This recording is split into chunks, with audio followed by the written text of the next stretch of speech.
നമുക്കെല്ലാവർക്കും emotionally react ചെയ്യുന്നൊരു ചങ്കത്തിയെ കൂടെ കാണും.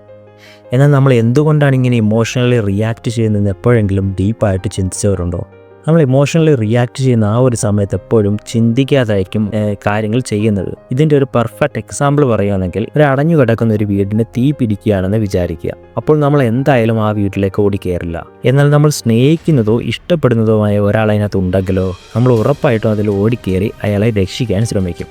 ആദ്യം നമ്മൾ ചിന്തിച്ചത് ലോജിക്കലിയും രണ്ടാമത് നമ്മൾ ചിന്തിച്ചത് ഇമോഷണൽ രീതിയിലും. എന്നാൽ ഇങ്ങനെ രണ്ട് രീതിയിലുള്ള ചിന്താഗതി ഈക്വലി ഇമ്പോർട്ടൻ്റ് ആയിട്ടുള്ളൊരു കാര്യവുമാണ് നമുക്ക്. ഇനി ഇതിൻ്റെ ഒരു ഡിഫറെൻറ്റ് സിറ്റുവേഷൻ പറയുകയാണെങ്കിൽ, നമ്മുടെ ചൈൽഡ്ഹുഡിലുണ്ടായ മെമ്മറീസോ അല്ലെങ്കിൽ പാസ്റ്റിലുണ്ടായ എന്തെങ്കിലും ട്രോമാറ്റിക് അല്ലെങ്കിൽ എന്തെങ്കിലും പേടിപ്പെടുത്തുന്ന മെമ്മറീസ് കൊണ്ട് വേണമെങ്കിലും നമുക്ക് ഇങ്ങനെ ഇമോഷണലി ട്രിഗർ ആവാം. ഇതിൻ്റെ ഒരു എക്സാമ്പിൾ പറഞ്ഞാൽ, രാത്രിയിൽ കള്ളു കുടിച്ച് ബഹളം വെക്കുന്ന ഒരു അച്ഛനെ കണ്ട് ഒരു കുട്ടി എല്ലാ ദിവസവും റൂമിൽ കയറി ഒറ്റയ്ക്ക് ഇരിക്കുന്നു എന്ന് വിചാരിക്കുക. ആ കുട്ടി വലുതാകുമ്പോൾ തൻ്റെ പാർട്ട്ണറായിട്ട് അടിയുണ്ടാക്കി എന്ന് വിചാരിക്കുക.